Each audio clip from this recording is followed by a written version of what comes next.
وقل رب أعوذ بك من همزات الشياطين وأعوذ بك رب أن يحضرون حتى إذا جاء أحدهم الموت قال رب ارجعون لعلي أعمل صالحا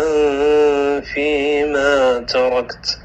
كلا إنها كلمة هو قائلها ومن ورائهم برزخ إلى